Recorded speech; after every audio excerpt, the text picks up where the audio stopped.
Will Tennessee respond the right way this weekend in a rivalry game against Florida in a contest that never seems to go Tennessee's ways? You bet they will. I'll tell you why. All that and more. It's your Tuesday Locked On Vols.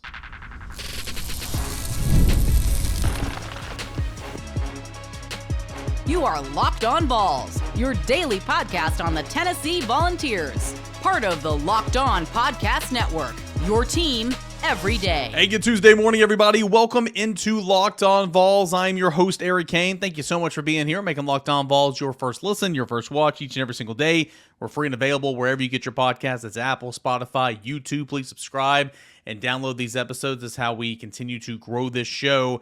And you everydayers, couldn't do it without you. Got plenty of questions we're going to get into. That's going to be the bulk of the show today. I'm going to go through here in segment number one and give you an early scout on Florida. We'll talk Florida all week long. But we're just going to kind of work through it a little bit. I've tried to bookmark as many of your questions as possible. The last couple of days since the loss to Arkansas, and we're going to kind of go through this and talk about it a little bit. So mailbag questions in segments 2 and 3, a little bit of a Florida scout here in segment 1. I can't do the show without our friends over at FanDuel. You can place your first $5 bet, and to get started, you'll get $200 in bonus bets guaranteed. That's over at FanDuel.com. You can go ahead and get started there today. Okay, so the scout on Florida. Tennessee, of course, needs this win in the worst way. Dropping a 19-14 ugly game, ugly decision on the road to Arkansas.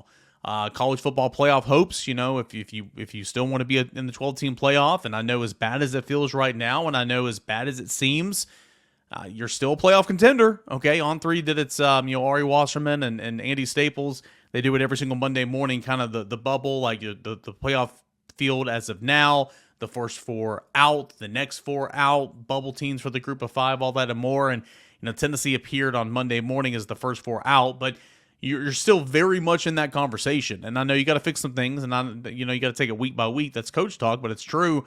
But Tennessee's very much still in this college football conversation. So if you want to remain in that conversation, you better win this football game.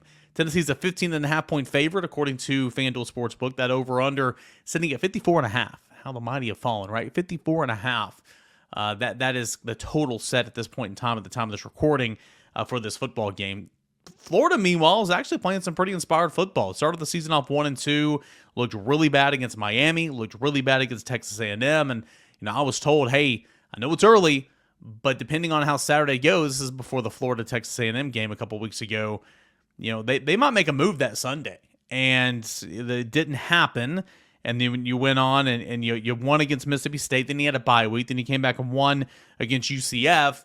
And Florida's playing its best football right now. Still got some deficiencies, and we're going to go over that.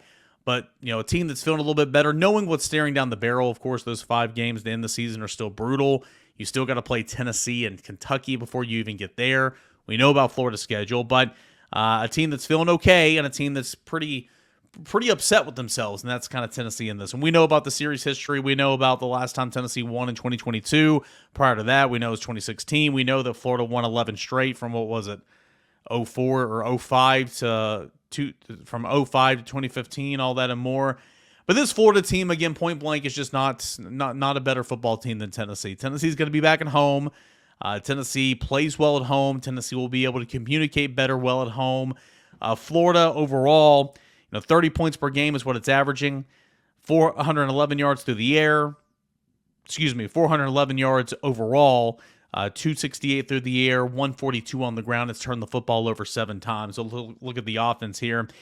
Graham Mertz and DJ Lagway, they play both of them, so Tennessee's going to have to prepare for 2 quarterbacks. And for Billy Napier, who's on the hot seat, and Billy Napier, who's trying to coach to save his job, knows you got to play the 5-star freshman quarterback. But even Graham Mertz does not deserve to be benched, and so they're playing both of them. Mertz got a concussion against Miami, missed that next game against Samford, but has been back and has been playing. He's the starter. He gets more reps, but they do play DJ Lagway. Graham Mertz on the season, 666 yards, 5 touchdowns, 2 interceptions, 77% completion. He's a very accurate quarterback. He does have a rushing touchdown. DJ Lagway, higher ceiling, better football player. He's going to be a really good player down the line. 667 yards passing in 5 games, parts of 5 games, 1 start, 4 touchdowns, 3 interceptions, 69% completion. In the start against Samford, he threw for like over 400 yards and 3 touchdowns. He was really, really good, albeit it was against Samford, which is not very good. Trevor Etienne left the program, and it's been Montrell Johnson who actually led the team in rushing a season ago. He's there. He's kind of a one-man show, 288 yards on the ground, 4 touchdowns. A couple of transfers at receiver, and Elijah Badger and Shamir Dyke. Dyke coming over from Wisconsin. Badger coming over from Arizona State. Trey Wilson, who's missed the last 3 weeks. They thought he was going to play last game against UCF. I bet you he plays against Tennessee. He was very much a part of the game plan a season ago, really good in space. Those are kind of the receivers, and those 2 transfers have kind of led the way. They've done a pretty good job. Offensive line's given up 5 sacks on the season, 3 of which were to Miami, 2 of which were to Texas A&M. All other games this season, the offensive line has held up pretty well. It's allowed 20 TFLs, blocking at 4.6 yards per carry. So the offense is fine. The offense has shown some promise. When Tennessee's clicking, it's no contest, but of course we know Tennessee's not really clicking right now. It scored 17 points against Miami in a 41-17 defeat, 45-7 a win over Samford, 33-20 a loss to Texas A&M, 45-28 at Mississippi State was a win, and then 24-13 this past weekend, a winner over UCF. But the offense, put up 632 yards of total offense against Samford. Put up 503 yards of total O at Mississippi State. So it's blossomed a little bit in a couple of games. That Mississippi State's not very good, but it was a road game in the Southeastern Conference, and they were to kind of go off a little bit. Flip the script defensively, and here's the number one thing you need to know, and this is why I have all the confidence in the world that Tennessee's going to bounce back against Florida, and Tennessee's going to get a win and feel good about themselves on Saturday. Texas A&M ran for 310 yards against the Gators. Mississippi State in defeat, playing from behind in defeat, ran for 240 yards against Florida. It's very surprising because UCF, all the Florida people I've talked to said they thought UCF was going to run all over Florida last week, but they only managed 108 yards on the ground. But this Florida defense has not been very good against the run. What does Tennessee do the best? That is run the football. What does this offense do when the run game is gashing them, picking them up, 7, 8, 5, 13, 25, 12, 11, just gashing. Everything's built off the run game. Tennessee runs the ball very effectively. I think Tennessee's going to do that against Florida. Then I think the offense is going to round into form. I truly do. Of course, this is Conversations here on a Tuesday morning. I said a lot of things last week that didn't end up being true. But hey, welcome to my life. Welcome to a guy that talks in front of a microphone for a living. We're right. We're wrong. You just move on. Florida's defensive line is okay. He still has Desmond Watson, who weighs 450 pounds in the interior. Tyreek Sapp's a guy you got to watch off the edge. Georgia linebacker transfer Grayson Howard's South Carolina transfer linebacker Grayson Howard leads the team with 24 tackles. Shamir James has been there for a while. He's a really good player you got to watch out for. In the back end, Jordan Castell, 24 tackles, tie for the team lead. But it's a defense that's not very aggressive. They only have 4 turnovers so far this season, only 2 interceptions, managed so far this year. And this defense has gave up over 500 yards of total offense to Miami. It gave up nearly 500 yards of total offense to Texas A&M with a backup quarterback. Gave up nearly 500 yards of total offense to Mississippi State. So again, it's kind of been boom or bust as well, much more bust. I think there's great opportunity there for Tennessee's offense to kind of round into form against this Gators defense. Now, if I'm Florida, I'm running a 3-5 stacker variation of it. I'm throwing it at Tennessee because clearly Tennessee gets issues, and Tennessee, that's kind of been not necessarily the kryptonite because Tennessee's certainly beaten it before. But here lately, that defensive look or just going exclusively dime, has given Tennessee a whole lot of issues the last couple of weeks. So if I'm Florida, it's in the playbook. It is. I'm throwing it out there and saying, all right, Tennessee, beat me. Beat me this way because you haven't shown the last 2 weeks that you can run an effective offense against it. So because Florida has been so suspect against the run, I think Tennessee's going to round into form, and I think Tennessee is going to be able to establish itself back at home and jump back in the win column and feel good about themselves. I truly do.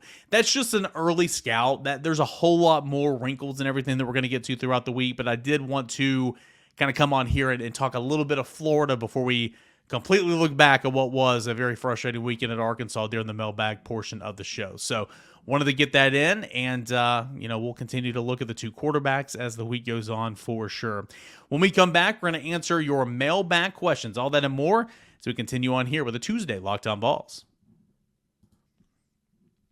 All right, folks, it is time for our Roy Player of the Week. This week, we're showing some love to James Pierce, putting $100 for James Pierce right now through Roy, the ultimate platform where you get to directly support your favorite athletes. Download Roy on iOS or Google Play Store. No middleman, no collectives making decisions for you. You decide who gets the backing, and it's easy just with a few clicks. The best part about Roy, you know exactly where your money's going to. It gives you the power to decide who gets your support. Time to put your money in where your mouth. Time to put your money where their mouth is. Every contribution from fans like us helps keep athletes committed to the team. And if they decide to transfer, you get your money back. How's that for transparency? So what are you waiting for? Download the Roy app today. Make your contribution, not only supporting the athlete's journey, but also helping to keep your team strong for next season. Remember, if they stay, you win. If they leave, no worries, you get your cash back. That wraps up our Roy Player of the Week segment. Don't forget, if you want to support the athletes and be a part of the success stories, Roy is the way to go. Keep those contributions coming, and let's change the game. Roy, support the players, change the game. All right, guys, welcome back into your Tuesday edition of Locked On Vols. I am Eric Kane. Thank you so much for being here. When we're done here, make Locked On SEC and Locked On College Football your second and third listen here this morning. Got to flip that script, right? I know we're not technically going to do that now because we're going to answer your questions, and we're going to look back at what was just a dreadful game against Arkansas. But got to flip that script. Big game coming up this weekend. It is Florida week. And we're going to get you set for Tennessee and the Gators as the week goes on. But right now, we're going to answer your mailbag questions. And there were a lot of people that submitted stuff during the games and, on Sunday and Monday. And I'm just going to kind of work through these a little bit and just kind of talk it out. There's going to be a lot of repeats. I mean, there were so many submissions this week that I didn't really have time to go through and kind of separate them. So we're just going to kind of work through them together. Some of these will be statements and not necessarily questions. I like this one here from Sawyer. Isn't it just poetic that Taylon Green is having the game of his life against Tennessee? Yeah, Arkansas was able to chunk Tennessee's defense a little bit. I think it was 7 plays of 20 yards or more. But again, I credit Tennessee's defense. I mean, they had a missed field goal in there, but Tennessee had a couple fourth down stops that were big. Tennessee had some red zone stops that were big. I mean, Kirk Herbstreit, when I went back and watched the game on retape when I got home on Sunday from traveling back from Arkansas, he just continued to say, I mean, they've had this many trips to the red zone. They've done this. They possess the football for this, and they only have 3 points. I mean, Tennessee's defense played more than well enough to win this football game. I'll continue to say that. But Taylon Green made plays, and we knew he would. Man, Taylon Green, I hope he's okay. I know he got banged up in that football game. He's okay. I think he's a good player, especially when he doesn't turn the football over, and he didn't turn the football over. Some of those passes, man, I mean, a couple that I'm thinking of towards Jermon McCoy specifically. I mean, McCoy was playing great defense, and he just threw some dimes. And so, yeah, I mean, it seems like it's always against Tennessee, but that isn't the reason Tennessee lost. Tennessee's defense played well enough to win. It was Tennessee's offense the reason Tennessee lost that game. We know that. My guy Bruce says, where was 12 personnel? Did we not use it? No. No. And it goes back to what I was saying yesterday, and I've said plenty of times since, I'm just baffled at the lack of in-game adjustments. I am. This team has a plan. You can tell what they worked on this week and what the staff thought was going to work against this defense, going into games. Like, take NC State game, for example. 12 personnel was a huge part of the game plan that week. And they went out there and they ran it and they ran it and they ran it until the game was a blowout, and then they went back to 11 base personnel. But you have that in your back pocket, and when you're struggling to protect, why not go 12 and have a couple of guys in there? And when you're in there, though, I mean, gosh, you gotta make a play. I mean, they ran it, I want to say, a couple of plays. They didn't run it hardly at all in that football game. And that's kind of surprising to me, right? I mean, you have that wrinkle.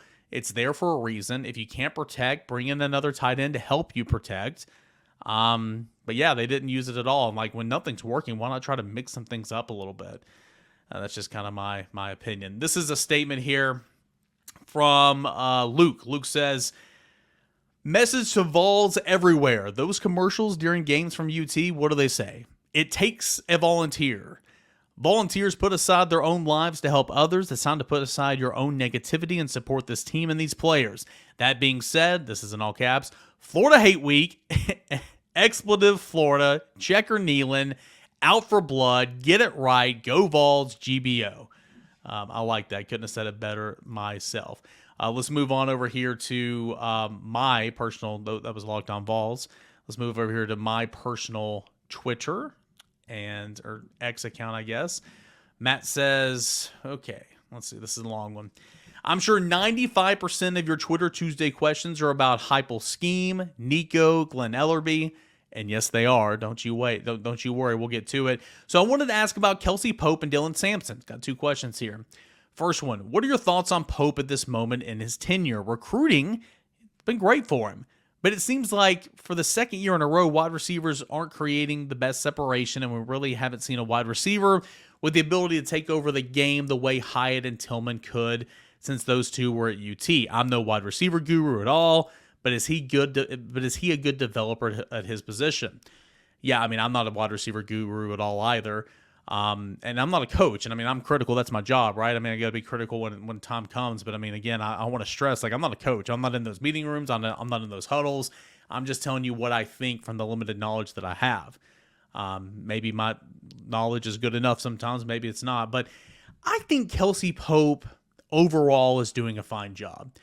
You know, somebody asked a question on the General's Quarters over at VolQuest.com on Monday, and it was specifically asking about high school players that this staff has recruited and developed. So Hyatt doesn't fall into this category because he was brought in by Jeremy Pruitt's staff. But like Kelsey Pope played a magnificently huge role in the development of Jalen Hyatt. Same with Cedric Tillman too. I mean, Cody Burns did as well when he was here, but same with Cedric Tillman. But those two guys are playing on Sundays for a reason, right? I mean, I know it's not going too well for Jalen Hyatt right now, or at least last I checked. But those two guys are in the league for a reason. Like, they're really, really good. But Kelsey Pope had a hand in that. You ask, like, why hasn't a wide receiver been able to just take over the game so far? You know, Brew McCoy's kind of a possession receiver, and like, I don't know if he's ever that guy that just takes over the game. You know, Squirrel's gotten off to kind of a slow start this year. I think at some points in times, you know, wide receivers are, you know, running routes too long, going a couple of yards too deep and all that. But I mean, all that to say, you know, this is the third year for Kelsey Pope, and that stuff shouldn't happen. Like, you know, Nico is not being protected. Nico is sometimes his wide receivers aren't helping him out. We said some of the things about Joe a lot last year as well. So I mean, it's all told. It's the whole team, right? But you know, for the most part, I think wide receivers, right now, I think they should be a little bit better than what they are, to be completely honest with you. I think Pope's doing a fine job. He's recruiting well, and you've seen him develop at a couple of guys. I mean, Dante Thornton, take him for example. He's a completely different guy. They need to use him more. He's a completely different guy than what he was in 2023. So I think he's doing a fine job, but I think that that group as a whole needs to step up in a big way because they've got a whole lot of options for sure. Which leads me to Sampson. Jalen Wright had 137 carries last year. Sampson is already at 91 through 5 games and is on pace for over 200. Should this be a cause for concern regarding his durability if the passing game can't consistently get going and Heupel just has to constantly feed Sampson? Yeah, I would like to see a little bit more of a work share. I mean, Deshaun Bishop's the 2, but in points and times when things aren't going your way, it's hard to get anything going because you're not on the field an awful lot of times because you're not extending drives, you're not getting first downs. I love the fact that Sampson's a true RB1 because Tennessee hasn't had a true RB1 since Heupel's been here. They've been kind of sharing the load a little bit, but I think Dylan Sampson's just that good, and I think he can take it. Now, I think he's on pace. I think he's getting too many touches so far when you compare it to what Wright did last year. But keep in mind, too, I think he's fine for right now, right? I mean, he played 2 quarters against UTC. He played 2 quarters against Kent State. He didn't play the entire game against NC State because it was a blowout. So he's had plenty of time to rest a little bit. But, you know, if Tennessee can extend drives and the offense can stay on the field more, then sure, that pie will grow, and Deshaun Bishop and Cam Seldon or whoever will get a little bit of piece of it as well. So right now I'm fine with it. I don't think that he's being overused, but I do see, you know, what you're saying for sure. Let's go to Brian. Brian says, beat Florida and everyone will forgive. Lose to Florida and this would be a disaster. Every SEC team is going to bring the house. For sure. Yeah, I couldn't agree more. Beat Florida and not all is forgiven, but you're feeling much better about yourself and you're moving on and it's you're not in this hole, if you will. We have short-term memories, right? I mean, I do too, for sure. You lose to Florida, and yeah, it'll be bad. But I don't think Tennessee's going to lose to Florida. I just don't. I mean, you play so well at home. You have too many things going up against you at home. Plus the defense and how they're so suspect to the run. Just kind of my opinion. This is from my guy Ashby. You already got a bunch of Twitter Tuesday questions about the offense? ? I keep wanting to ask. I've typed out a message like 13 times, but just end up getting upset and deleting it. Got a sour taste in my mouth, man. You are not alone. I can tell you that. That is for sure. Volinarchy, no question, Saturday sucked, especially since I live in this stupid state. I thought Nico looked off and the game seemed really fast for him. He looked like he was so indecisive when the pocket collapsed moving forward. Do you think they'll try to get him to make that decision to run sooner? I think they need to run him a little bit more anyway. Like, if your offense didn't got anything going, like, use him as a runner to jumpstart that offense, in my opinion. I don't think Nico is sure. I think he held on. Like, I think it was the first sack of the game, maybe the second. I would almost maybe characterize as a covered sack because like he could have gotten rid of that ball. So maybe he needs to get rid of it a little bit longer. But my gosh, and I'll continue to talk about this. I've said it before. Like, you're not protecting him. Tennessee's splits are so wide, so those take a little bit of time to develop. So a lot of times he's got to hold on the football to let it develop in front of him. And when the receivers are not getting any separation, again, there's not a window to throw it into. So again, it's all told. It's all collective. Like, sure, Nico needs to speed up a little bit. I agree. But his offensive line and his running backs are doing him no favors. And I don't think his receivers helped him out a lot against Arkansas, for sure. There's kind of enough things to go around there. Good start. We'll continue to move on through your questions here on this mailbag portion of the show. We got plenty more. Trust me there as we continue on here with this Wednesday edition of Locked On Vols. Stay tuned. Want to tell you about my friends over at FanDuel Sportsbook. Hey, NFL fans, you can start this season with a big return over on FanDuel. It's America's #1 sportsbook. So, when you get a hunch in the middle of the game, you can check out the latest stats, view the live play-by-play, and so much more on the same page where you make your bets. You'll get started with $200 in bonus bets, guaranteed when you place your first $5 bet. Of course, that's over at FanDuel Sportsbook. So that's on NFL Sundays. We told you about the new package and all that with YouTube TV. We were promoting earlier in the month of September. So that's on NFL Sundays. College Saturdays, Tennessee currently sitting at a 15.5-point favorite over Florida. That game coming up at Neyland Stadium, 7 o'clock on Saturday. That total is sitting at 54.5. So I'll say this repeatedly throughout the week. It's Tennessee, Florida. Crazy things happen. I'm going to have Florida covering the 15.5, but Tennessee winning the football game. Oh, it's actually dropped to 14.5. 14.5. That total still at 54.5. I like Tennessee to win the football game, but I'm going to take Florida to cover simply because Tennessee never makes it easy in this series. We'll get more on that throughout the week, but all those plays and more over on the FanDuel Sportsbook app. Download FanDuel today. Download FanDuel today. It's America's #1 sportsbook. It's where you can make every moment more. FanDuel Sportsbook. All right, guys, welcome back into your Tuesday show right here on Locked On Vols. I'm Eric Kane. Thanks so much for being here. Mailbag portion of the show. We're going to have some repeats in here, so we'll just kind of work through them. Aaron says, hey, Eric, are we too scared Nico's going to get hurt or too worried about poor decision-making to turn Nico loose? Been told that Nico is best when he's playing backyard football, yet we don't let him. I personally feel we need to air it out more and have more QB design runs. Nobody wants their quarterback to go play backyard football, okay? Some of the greats do it, right? I mean, that doesn't mean that you go into the huddle, say backyard football on one, backyard football on one, ready, break.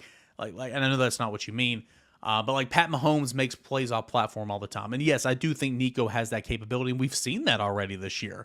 Touchdown that got called back to Miles Kitselman against NC State. That was his best throw of the season. The throw to Dante Thornton this past weekend, that was an off-platform throw. Really, really good on just a horrendous effort play by Lance Hurd. Man, that was bad. If you don't know what I'm talking about, it's on social media. You can go check it out. But to your point, and I spoke on this a moment ago, I think that Nico doesn't need 10 design runs a game. He's getting hit already, though, because he's not getting protected. So at the end of the day, you got to go out and play some football. Yeah, you don't want Nico to get hurt. Tennessee's in trouble if Nico gets hurt. But at some point in times, when you're in within the 10-yard line or 3rd and short or just nothing's going offensively and you continue to get rushed off the edges, call a QB draw. Do a QB power. Do a QB sweep. Run some read option, not RPO. RPO is different from read option. RPO is run with the running back, pass option. Okay, spread option or read option is reading the end on the line of scrimmage. You give it or you pull it yourself. Every high school in America here in East Tennessee is specifically runs read option, right? Do some of that stuff because he's getting hit already. So I'm with you, man, especially to jumpstart the offense when nothing's going right. I would call his own number a couple of times. But I don't think that they're worried about his poor decision making. I don't think they're scared of turning him. I think they need to. They're so focused on trying to come up with the perfect play call against the scheme that you just got to turn it loose sometime and just go play. Like Tennessee's got that 3-stack look with 6 DBs at points and times and 3 safeties over the top. And I hear you, that's a tough look, but if you can't run it like you did against NC State, just throw it, let it rip, see what happens, right? I mean, I think they've been conservative too much at times. Hope that answers your question, Aaron. Let's go to Timothy Jacob Brooks. He says, do you think after Arkansas coach will open up the playbook like he should and play to this offense's strengths and capabilities? I kind of spoke on that a little bit ago. I think they need to let it rip a little bit more and let your players go play and make some gains. Dakota says, if a team storms the field after beating, does that mean your relevancy is back, or does it mean the other team has fallen all the way off? Asking for a friend. Yeah, it's interesting. I mean, Tennessee, of course, stormed the field, went over Alabama a couple years ago. That was huge and deserving and great, and that's awesome. That also ended a 15-year losing streak, and Alabama was the number 4 team in the country at that time. Rivalry game. Later that year, South Carolina beat Tennessee and they stormed the field. I mean, Tennessee had a magical year that year. Don't get me wrong. But did you really need to storm the field that year? Arkansas stormed the field against Tennessee, and yes, Tennessee was ranked number 4 in the country. I don't know. I feel like storming the field happens all the time now, and it kind of takes away from a special moment. That's just kind of me. But you're probably gonna see that a lot, right? Because I mean, these people, whoever said the 12-team college football playoffs would devalue the regular season is a moron, because these games matter. Every single game Tennessee plays from here on out is pretty much a playoff game, right? So yeah, I think it's a little bit of both there, Dakota. Adam says, where do I donate to bring Alex Golish back? Also, Nico looked very uncomfortable in the pocket, even when he had some good pass protection. Would it have killed the play caller to roll them out on play action? Who the heck is calling plays? Is it Heupel, Halsley, or Jeremy Pruitt? Yes, I've seen some Jeremy Pruitt's comments this week about the non-aggressive nature, and I think it's funny. To my knowledge, and again, I'm not in there day-to-day, and I'm not in there in the huddle, I believe Joey's calling it. But obviously, Heupel's got heavy input, and Heupel will jump in there and do it sometime as well, just like he did with Golish. That is to my knowledge. First play of the game, they rolled him out. They completed a pass on the run. It got called back because a lineman was downfield, completely away from the play, which was silly. And then, to my knowledge, you never saw that play again. Like, I'm with you, man. Roll them out. Just freaking try something, right? When your offense is shut out in the first half, I'm going on a tangent again like I did yesterday. When your offense is shut out in the first half, the first time ever under this regime, the first time since 2019 when you were on the road at Florida, okay? Try something different. You came out in the third quarter and you went down the field and scored on your first 2 possessions. That was great. But then you went back to the same old Tennessee that you saw in the first half. So, after punt, try something different. Roll them out. Bring the splits in a little bit. Run underneath routes. I mean, send a guy in motion. Help yourself out. The in-game adjustments are just the lack thereof. It's just astonishing in this football game. I'm done. I'll move on. I'm done. Some of you guys are saying, preach. Let's see here. Since Oklahoma and Arkansas used the 3-3-5 defense on us, will we see that again this season? You best believe it. If I'm any defensive coordinator, I'm running that against Tennessee. And here's the difference. Like, I know Arkansas came out there and said that they put that in there and they learned it in a couple of days. I want to know, like, again, let's go in the dial. Let's dial it back here in the Wayback Machine, and let's again recognize that I didn't play at Tennessee. I played at Division II. We had a playbook that was huge defensively. Playbook that was huge. We had so many different things in that playbook. Now, did we run the whole playbook? No, but we had it in there, and we installed it in the spring. We installed it in fall camp. We went over it. We repped it a little bit. We didn't use it a lot, but we had it. Did Arkansas have it already and already installed it, and they just weren't running it as a base? I'm willing to say yes. I think that's pretty much, I mean, every team in America has a dime, 6 defensive backs, right? But you don't stay in dime. I'm willing to say yes, but to your question, to your point, yes, I think Tennessee's going to see that 3 stack a lot this year, because until Tennessee shows they can beat it like they did against NC State, I'm running it. But Heupel's seen it before. Heupel saw it when he was at UCF. He's seen it plenty of times when he's been here at Tennessee. Heupel's beaten it when he's been here at Tennessee. It's just you're in a little bit of a slump right now against it. What do you think we need to do for an immediate fix on the offensive line so Nico has time to throw and our wide receivers have time for separation? Well, I think your wide receivers need to be better. I think your running backs need to be much better in pass pro. I think your running backs and your offensive linemen need to be communicating. I think the ID and the lack of communication, you could see it was evident on film, that hurt Tennessee. Having said that, coming home, when you're on offense, it'll be quieter. I think communication shouldn't be an issue at home, so I think you're going to see that a little bit better. Lance Hurd's got to get in shape. As far as the tackles, John Campbell, I didn't think played well the other night. Lance Hurd's got to get in shape. That's his big, I mean, again, I continue to say he looks like a guy that hadn't played in a month. I ain't lying. I mean, he looked really, really out of shape. Not going to have time to get to all these guys. I really do apologize. Jared says, after hearing D. Sam's comments about getting caught off guard by the new looks, is there a major flaw with how we prep each week? Is it possible to cover all defensive schemes out there, which week instead of only the ones that other teams have shown that way, that were never caught off guard? Yeah, you don't physically have time to cover every defensive scheme ever known to man each and every week. You just don't have the time. But again, like a nickel, everybody, a 4-2-5 is a nickel defense. Okay, that's pretty much a base for everybody now. A dime is 6 defensive backs. Every team in America has a dime formation. Every team in America has a quarter formation. They just don't play base out of that like you saw Saturday night. So sure, you need a rep against that every single week, but like it's impossible to know exactly what they're going to come out in every single week. I mean, chances are, right, you got tape on the team you're about to play. You have tape on every single game they've done. You have stats, you have analytics and all that. I mean, very rarely are you going to come out in something completely different. Like, that's an outlier a bit against Arkansas. Very rarely are you going to change everything you've ever done. Now, you can have game plans like Tennessee did with 12 personnel against NC State.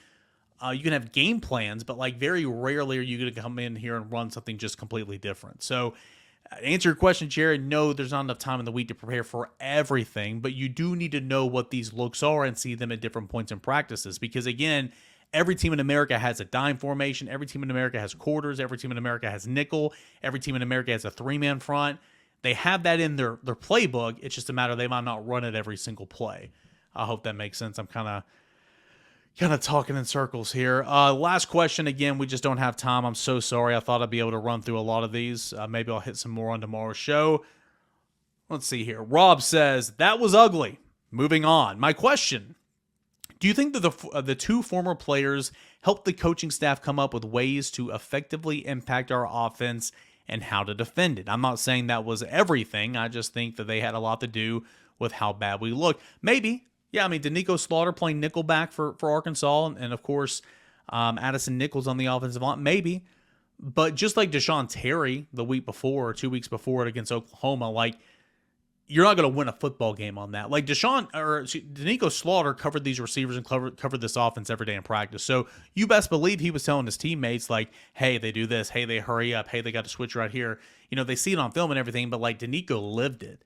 So like I'm sure he was giving pointers, and I'm sure Addison was giving pointers like, hey, these are grown men. Hey, they're going to play 12 guys. But like, what could Addison have told his teammates or his coaches that Tennessee's defensive line does different than anybody else? The only thing Tennessee does that's different than anybody else is they got an elite player in James Pierce, and they play strength in numbers. They play 12 guys up front. So I think that they have firsthand experience in the opponent, but not enough to say, here's the key to winning this football game. And I know that's kind of what you were saying, Rob. You're saying it's not everything, but, I'm sure that they were talking all week long. I'm sure they were. Absolutely. Guys, I appreciate the questions. Sorry I couldn't get to more. I really, really do appreciate you guys tuning in here on Mailbag Questions every single Tuesday right here on Locked On Vols. Flipping the script, Tennessee and Florida. Hey, big game coming up. We'll take a look at Tennessee. We'll take a look at Florida's 2 quarterbacks, DJ Lagway, Graham Mertz. We'll have a guest or two on this week to tell you all about the Florida Gators, what this game means to the Tennessee fan base, to my demographic. My demographic, this is the rivalry game. Older demographics, Alabama, Vanderbilt. Younger demographics, whoever's got the hot hand right now, like South Carolina or maybe somebody else. I don't know, but Kentucky. This is the rivalry game for people my age, okay, who came in with the East and the West in 1992 at the Southeastern Conference. So a whole lot of Florida talk to get you set for Tennessee and the Gators coming up this weekend. No better place to get it than right here on Locked On Vols. Appreciate you guys as always. Stay safe. We'll talk with Josh Ward tomorrow for Ward Wednesday. This is Locked On Vols.